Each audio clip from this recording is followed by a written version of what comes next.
আমার মাধ্যমে যদি একটা মানুষ হেদায়েতে আসে, একটা মানুষ ইসলামে আসে, এর চেয়ে বড় পাওয়া আর এর চেয়ে বড় সৌভাগ্যের আর কি হতে পারে?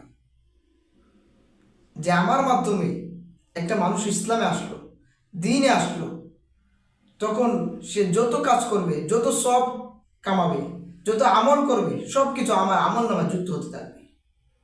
রাসূল সাল্লাল্লাহু আলাইহি সাল্লাম বলেন, মান দাল্লা আলা খায়রিন কাফাইলিহি। কেউ যখন কোনো মানুষকে কল্যাণের রাস্তা দেখায়, ভালো কোনো কিছুর রাস্তা দেখায়, কোনো মানুষকে তাদের উপর নিয়ে আসে, সে যখন ওই কাজটি করে তখন সে তার সব পায়। আল্লাহ রসুল সাল্লাল্লাহু আলাইহি ওয়াসাল্লাম খয়বর যুদ্ধের সেনাপতি আলী বিন আবি তালিব রাদিয়াল্লাহু আনহুকে লক্ষ্য করে বলেছিলেন, ফাওয়াল্লাহি লিআইয়াহদিয়াল্লাহু বিকা রাজুলান ওয়াহিদান খায়রুন লাকা মিন হুমরিন নাম।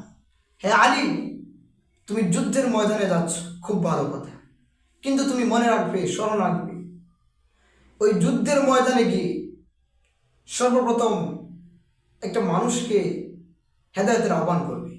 কারণ কেউ যদি তোমার মাধ্যমে হেদায়েতে এসে যায়, ইসলাম হয়ে যায়, তাহলে আরবের সবচেয়ে দামি যে উট, লাল উট পাওয়ার চেয়ে তোমার বেশি সৌভাগ্য এবং বেশি সফলতা হবে। চিন্তা করেছেন, যেখানে যুদ্ধের মাঠে একজন মানুষ প্রতিপক্ষকে আরেকজন মানুষকে পেলেই হত্যা, যেখানে শুধু কাটাকাটির কথা, সেখানেও রাসূল বলেছেন, ফাওয়াল্লাহি লিআইয়াহদিয়াল্লাহু বিকা রাজুলান ওয়াহিদান খায়রুন লাকা মিন হুমরিন নাম। এজন্য প্রিয় ভাই, আমার মাধ্যমে যদি একজন মানুষ দ্বীনে আসে, হেদায়েতে আসে, এর চেয়ে বড় পাওয়ার আর কি হতে পারে?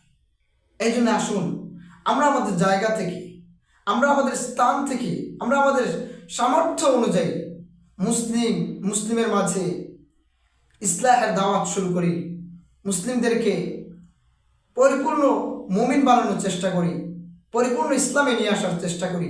আর যারা অমুসলিম আছে তাদের কাছে ইসলামের দাওয়াত দেই, যারা অমুসলিম আছে তাদেরকে চিরস্থায়ী জাহান্নাম থেকে বাঁচানোর চেষ্টা করি।